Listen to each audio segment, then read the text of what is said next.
오피스동 내부에 집기가 없는 것으로 보여지는데요. 그래서인지 몰라도 주차장 입구에는 월 정기주차를 받는다는 플래카드가 보입니다. 임대가 다 되었다면 보통은 주차 공간이 부족해야 정상인데 안타깝습니다. 그래도 이렇게라도 주차를 유지할 수 있으면 행복할 수도 있겠습니다. 안녕하세요 시청자 여러분, 그리고 해외동포 여러분. 여러분들의 영상 시청권 확보를 위해 오늘도 달리고 있는 재미멀 인사드리겠습니다. 앞에 보이는 바위산이 바로 북한산 되시겠습니다. 오늘은 바로 경기도 고양시 3호선 지축 역세권 상가 되시겠습니다. 요즘 역세권이라고 해서 프리미엄을 못 누리고 있는 현실은 이제 공공연한 사실이 된 지 한참 된 것 같은데요. 이것도 사정은 비슷한 듯 합니다. 지난 영상에서 초역세권인 청량리 상권을 촬영해서 올려드렸던 적이 있었는데요. 그것도 공실이 넘쳐났지만 이것도 만만치 않은 듯 합니다. 어찌하다 대한민국 수도권이 공실의 무덤이 되어가고 있는지 안타까울 따름입니다. 이곳 지축 역세권 상권은 주변의 은평 뉴타운, 삼송지구, 원흥지구의 중심에 위치하고 있어 상권 조성기에 홍보되었던 자료들을 살펴보면 약 16여만 명의 배우 수요로 24시간 수익 창출이 가능하다고 홍보되기도 하였는데요. 지축 역세권 상권 대로 건너편으로 2019년에서 22년 사이에 준공된 대단위 아파트 단지들이 실제로 조성이 되었습니다. 당시 아파트 분양가는 대략 31평형 기준 4억 2천만원에서 4억 8천만원 정도 되었던 걸로 보여지는데요. 현재 네이버 부동산에서 검색을 해보면 시세가 2배 이상 올라 있는 것으로 보입니다. 하지만 이곳에서도 다른 역세권에서 나타나는 것처럼 오피스 상권은 아직 공실이 많은 듯 합니다. 밖에서 봐도 내부에 집기가 없는 것으로 보이는 호실이 많은 것으로 보여지고, 저층 상가 호실의 경우는 임대 문구가 제법 많이 보이기 때문입니다. 상권이 분양하는 시기에 홍보만 하는 것을 보면 준공되자마자 공실 하나 없이 성업을 할 것처럼 느껴지지만 실제 뚜껑을 열어보면 현실은 녹록지 않습니다. 배후 수요라는 것 자체가 과장되게 설정되기도 하고, 실제 배후에 사람들이 있다 해도 사람들이 굳이 노력을 들여 차량이나 도보로 이동하여 이곳 상권까지 나오도록 유인하지 못하는 결과를 맞이하게 됩니다. 그런 배경에는 물론 극도로 활성화된 온라인 상권이 자리 잡고 있는데요. 쿠팡이나 배민 등으로 대표되는 온라인 마켓은 최첨단 배송 시스템을 갖추고 신속하게 고객들을 사로잡고 있습니다. 거기다가 오프라인에서처럼 눈치 보며 반품을 해야 하는 수고로움도 없이 반품 절차도 아주 쉽고 간단하기 때문에 굳이 밖으로 나와서 수고를 할 필요성을 사람들이 점점 더 느끼지 못하게 되는 것 같습니다.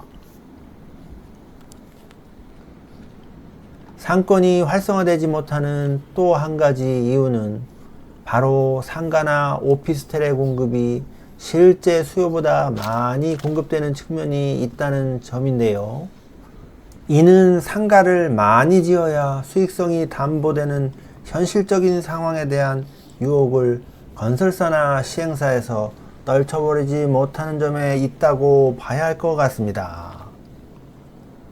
대부분 분양 단계에서는 어찌어찌해서 분양을 하게 되면 결국 문제를 떠안게 되는 것은 최초로 분양을 받은 수분양자들이 될 것인데요.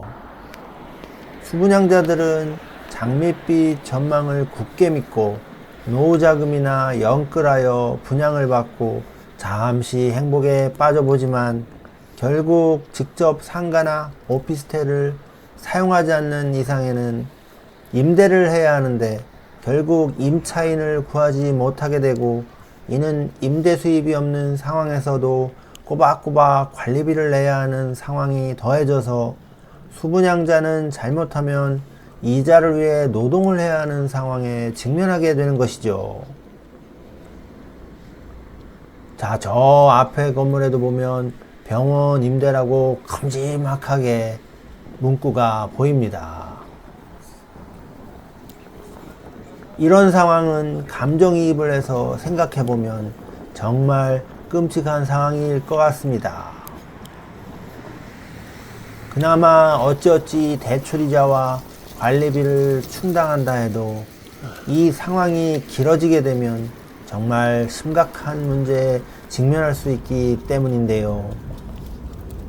이는 가정불화로 연결될 수도 있고 개인의 건강을 심하게 해치는 결과로 이어질 수도 있고, 결국 우리는 항상 빚내서 상가 투자하는 부분에 대해서는 정말 신중에 신중을 기해야 할 것입니다. 한참 인기를 누렸던, 그리고 지금도 누리고 있는지 모르겠지만 나는 자연인이다에서 보면 과거 사업을 하시던 분, 이런 분들이 산속에 들어가서 나만의 홀로 생활을 하는 경우들을 많이 보게 되는데요. 자, 그분들도 과거에는 다 어느 정도 돈이 있었던 경우들이 상당히 많았습니다. 하지만 그런 분들은 남한테 사기를 당하거나 아니면 사업에 실패하거나 기타 등등의 이유로 돈이 떨어지게 되고, 또 사람에 대한 배신감을 느끼게 되고 하면서 자연 속으로 들어가서 속세를 떠나서 운둔 생활을 하게 되는 것인데요. 결국 이런 상가 투자로 인해서 만약에 자기가 갖고 있는 피 같은 돈을 잃는다고 한다면 결국 그 잃은 돈에 대한 정신적인 피해는 말할 것도 없고, 가정이 있는 사람이라고 하면 아이들의 당장 학비와 써야 될 돈, 또 와이프에게 갖다 줘야 될 돈을 갖다 주지 못하는 상황에 직면하게 될 것입니다.